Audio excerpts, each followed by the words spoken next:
सभी साथियों को मेरा नमस्कार। साथियों, जीवन के कुछ अनसुलझे रहस्य जिसकी चर्चा हमने करी। हमारे कुछ मित्रों ने पूछा कि मैंने कहा कि मंदिर में जाना धर्म नहीं है, मूर्ति की पूजा करना धर्म नहीं है, भगवान की स्तुति करना खुशामंद है। अगर ऐसा है तब तो फिर धर्म कुछ बचता ही नहीं। विश्वास भी नहीं करना, पूजा भी नहीं करनी, प्रार्थना भी नहीं करनी, मंदिर भी नहीं जाना, तब तो फिर धर्म बचता ही नहीं। लेकिन शायद मेरी बात समझ में नहीं आई। अगर मेरी बात समझ में आ जाए तो इन सब को छोड़कर जो बचा रह जाता है वही धर्म है। नहीं समझ में आई उसके कुछ कारण हैं। पहली बात, मैंने आपसे यह कहा कि मूर्ति को पूजना धर्म नहीं है। उसका क्या अर्थ है? उसका यह अर्थ है कि जो व्यक्ति मनुष्य निर्मित मूर्तियों से बंध जाता है वह उस परमात्मा को कभी नहीं जान सकेगा जो कि मनुष्य निर्मित नहीं है। यह मूर्ति भगवान नहीं है, यह मूर्ति तो मनुष्य की बनाई हुई है। और मनुष्य क्या भगवान को बना सकता है? मनुष्य भगवान को बना सके तब तो बड़ा आश्चर्य पैदा हो जाए। मनुष्य अपने को मिटा ले तो भगवान को जान सकता है, लेकिन भगवान को बना ले तब तो न स्वयं को जान सकता है और न भगवान को जान सकेगा। भगवान को पाने का रास्ता भगवान बनाना नहीं बल्कि खुद को मिटाना है। मनुष्य अपने को मिटा ले, उसकी हम कल आने वाले कुछ वीडियो में बात करेंगे। वह कैसे अपने को मिटा ले। एक तख्ती पर मैंने कहीं लिखा हुआ देखा, God is everything and man is something. लिखा था ईश्वर सब कुछ है और मनुष्य थोड़ा कुछ। समथिंग गलत है यह बात। God is everything and man is nothing. मैं कहता हूँ ईश्वर सब कुछ है, मनुष्य कुछ भी नहीं है। यह समथिंग जानने का जो भ्रम है कि मैं कुछ हूँ, यही अस्मिता, यही अहंकार, यही ईगो मनुष्य कुछ है, यह जानने का जो ख्याल है एकदम भ्रामक है। जिस दिन मनुष्य जान पाता है कि मैं तो कुछ भी नहीं हूँ, उसी क्षण वह जान लेता है कि परमात्मा सब कुछ है। ये अनुभव एक साथ घटित होते हैं। जिस क्षण मनुष्य जानता है मैं कुछ भी नहीं हूँ, उसी क्षण तत्क्षण जान लेता है कि परमात्मा सब कुछ है।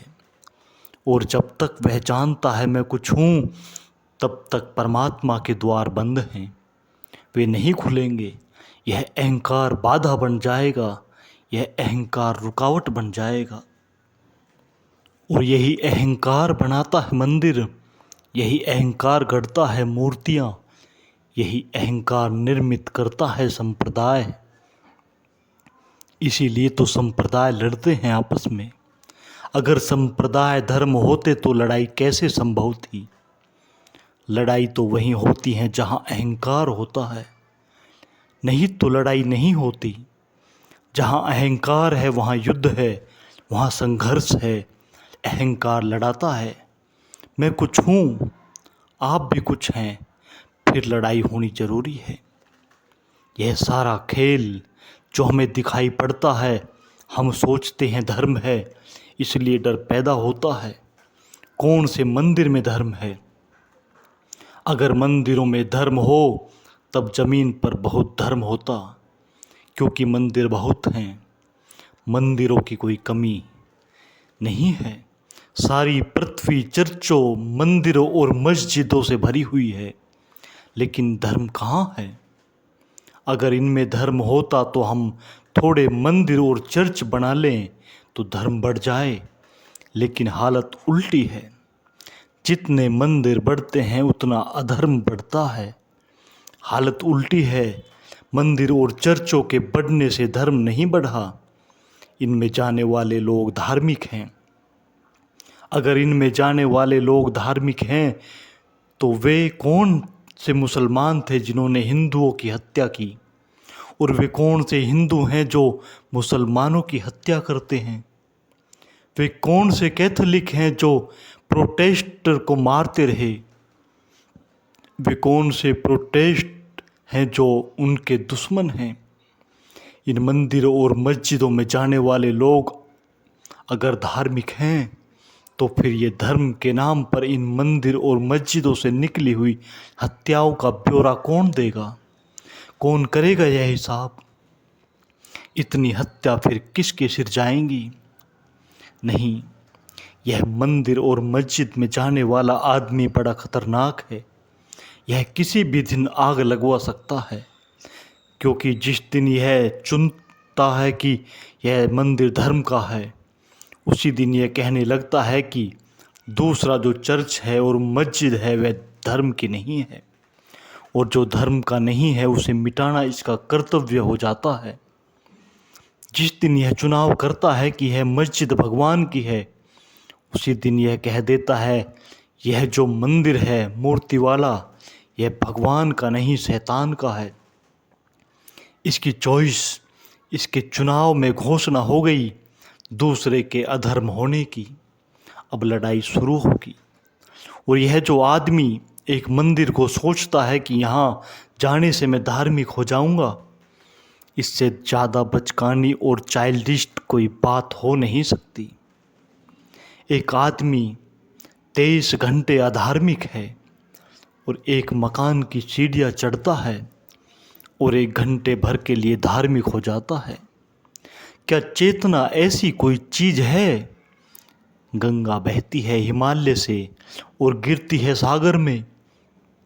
अगर कोई कहे कि काशी में आकर गंगा पवित्र हो जाती है, पहले भी यह पवित्र थी और आगे भी यह पवित्र सिर्फ काशी के घाट पर पवित्र हो जाती है, तो हम हंसेंगे कि यह पागलपन है, क्योंकि जो गंगा पीछे थी वही तो काशी के घाट से भी निकलेगी, और जो काशी के घाट से निकलेगी वही तो आगे भी जाएगी। आगे भी है पवित्र, पीछे भी है पवित्र, तो काशी के घाट पर पवित्र हो जाती है। कैसे हो सकता है? अगर यह नहीं हो सकता तो 23 घंटे चेतना की जो गंगा अपवित्र थी, वह 1 घंटे मंदिर में पवित्र कैसे हो सकती है? वही तो चेतना है, वही तो धारा है, वही तो गंगा है। केवल मंदिर की सीढ़ियाँ चढ़ने से वह पवित्र हो जाएगी, ये गलती में हैं आप। यह आदमी दूसरों को तो धोखा दे ही रहा है, खुद को भी धोखा दे रहा है। अगर आंख बंद करके भीतर देखेगा तो पाएगा वही चेतना चल रही है, वही हिसाब, वही पाप, वही हिंसा, वही हत्याओं की योजना चल रही है। भीतर वे ही सिक्के गिने जा रहे हैं। एक आदमी मर रहा था एक बार, बहुत बड़ा धनपति था, बहुत बड़ा व्यवसायी था, मरण शैय्या पर पड़ा था। आखिरी क्षण थे, चिकित्सकों ने कहा आज का सूरज शायद अंतिम होगा। सूरज ढलने को था और वह भी ढलने को था। उसने एक आंख खोली, उसकी पत्नी उसके पैरों तले बैठी थी और उसने पूछा कि मेरा बड़ा लड़का कहाँ है। तो उसकी पत्नी को ख्याल आया कि शायद प्रेम से भरकर वह पूछ रहा है, क्योंकि उस आदमी ने कभी यह नहीं पूछा था कि मेरा बड़ा लड़का कहाँ है। जो पैसे के हिसाब में रहता है वह प्रेम का हिसाब कभी भी नहीं कर पाता। या तो पैसे का हिसाब होता है या प्रेम का हिसाब होता है। ये दोनों खजाने एक साथ नहीं भरे जा सकते। इसीलिए जिसके पास जितनी पैसे की पकड़ होती है, प्रेम उतना ही कमज़ोर हो जाता है, और जिसका प्रेम विराट होता है उसके पैसे की पकड़ चली जाती है। तो जिंदगी भर उसने पैसे के हिसाब तो पूछे थे कि रुपया कहाँ है, लेकिन उसने यह कभी नहीं पूछा था मेरा लड़का कहाँ है। उसकी पत्नी ने सोचा आज शायद प्रेम से भरकर उसे ख्याल आ गया। अंतिम क्षणों में शायद वह प्रेम से भर गया। अच्छा है, धन्य भाग्य कि यह अंतिम क्षण उसके प्रेम और प्रार्थना से भरे हुए हों। तो उसने कहा, आप निश्चिंत रहे, आपका बड़ा लड़का आपके बगल में ही बैठा हुआ है। और उसने पूछा, उससे छोटा? उसकी पत्नी और भी अनुग्रहित हो गई कि वह सबकी याद कर रहा है। उसकी पत्नी ने कहा, वह भी आपके बगल में बैठा हुआ है। उसने पूछा, उससे छोटा? तो वह भी बगल में बैठा हुआ है। और उससे छोटा? उसके 5 लड़के थे। उसने पांचों के बाबत पूछा और अंत में वह एकदम उठकर बैठ गया। और उसने कहा, इसका क्या मतलब? फिर दुकान पर कौन बैठे हुआ है? अब वह भी पैसों का हिसाब कर रहा था। वह पत्नी गलती में थी। वह प्रेम का लेखा जोखा कर रहा था अंतिम क्षणों में। असल में जिसने जीवन भर पैसे का हिसाब किया हो, अंतिम क्षण में वह पैसे का हिसाब करेगा, अंतिम क्षण में भी। और जो मंदिर की सीढ़ियों के बाहर पैसों का हिसाब कर रहा है, वह मंदिर के भीतर भी पैसों का हिसाब करेगा। उसकी बंद आंखें देखकर भूल में मत पड़ जाना। उसके भीतर वही हिसाब चल रहा है जो बाहर चल रहा था। उसके चंदन और टीका को देखकर धोखे में मत पड़ जाना। वह चंदन और टीका लगाते वक्त भी वही हिसाब चल रहा है जो बाहर चल रहा था। यह वही आदमी है। आदमी ऐसे नहीं बदला करता। आदमी बदलता है तो पूरा बदलता है, नहीं तो नहीं बदलता। आदमी की कोई खंड खंड बदलाहट नहीं होती। कोई ऐसा नहीं होता 1 घड़ी को अच्छा हो जाए और 10 घड़ी को बुरा हो जाए। ऐसा नहीं होता। चेतना इकट्ठी है, वह पूरी बदलती है। तो जिसकी चेतना पूरी बदलती है वह मंदिर नहीं जाता, बल्कि वह जहाँ भी जाता है वहीं पाता है कि मंदिर है। जिसकी चेतना बदल जाती है वह किसी परमात्मा की तलाश में किसी मकान में नहीं जाता, बल्कि जहाँ भी आँख डालता है पाता है कि परमात्मा है। मंदिर जाने वाला धार्मिक नहीं है, लेकिन जो आदमी हर क्षण अपने को मंदिर में पाता है वह धार्मिक जरूर है। भगवान की मूर्ति पूजने वाला धार्मिक नहीं है, लेकिन जो हर मूर्ति में पाता है कि भगवान है वह धार्मिक है। जो हर मूर्ति में पाता है कि भगवान है, हर मूर्तियाँ जो भी आकार है उसमें उसी निराकार की ध्वनि और संगीत उसे सुनाई पड़ता है, वह धार्मिक है। लेकिन जो कहता है कि इस मूर्ति में भगवान है, इससे तो पक्का जान लेना कि उसे भी पता नहीं, क्योंकि वह यह कहता है कि इस मूर्ति में भगवान है। इसका मतलब कि बाकी जगह और क्या है, शेष जगह और क्या है? शेष जगह भगवान नहीं। सिलेक्शन इस बात को बता देता है कि शेष जगह नहीं है, यहाँ है। इसीलिए मैं इतनी यात्रा करके इस मंदिर तक आता हूँ, नहीं तो सब जगह वही था। ये जो हमारे चित्त के खंड खंड हमने धर्म बनाए हुए हैं, ये अपने को धोखा देने के लिए, सेल्फ डिसेप्शन के लिए, ताकि बिना धार्मिक हुए धार्मिक होने का मज़ा आ जाए। सुबह उठकर मंदिर हो आए, सोचा कि धार्मिक हो गए। मोहम्मद एक दिन सुबह अपने एक मित्र को उठाकर मस्जिद ले गए। वह रोज़ सोया रहता था। उस दिन उसे उठाकर लेकर मस्जिद गए। वह पहली दफ़ा मस्जिद गया। जब वापस लौटते थे तो अनेक लोग रास्तों पर अभी तक सोए हुए थे। उस मित्र ने मोहम्मद से कहा, देखते हो हजरत, ये लोग कैसे अधार्मिक हैं, अभी तक सो रहे हैं। मोहम्मद ने हाथ जोड़े परमात्मा की तरफ आकाश में और कहा, हे परमात्मा, क्षमा कर, मुझसे भूल हो गई। इस आदमी को लेकर आया, कल तक यह बेहतर था, कम से कम दूसरों को अधार्मिक तो नहीं समझता था। आज और एक भूल हो गई।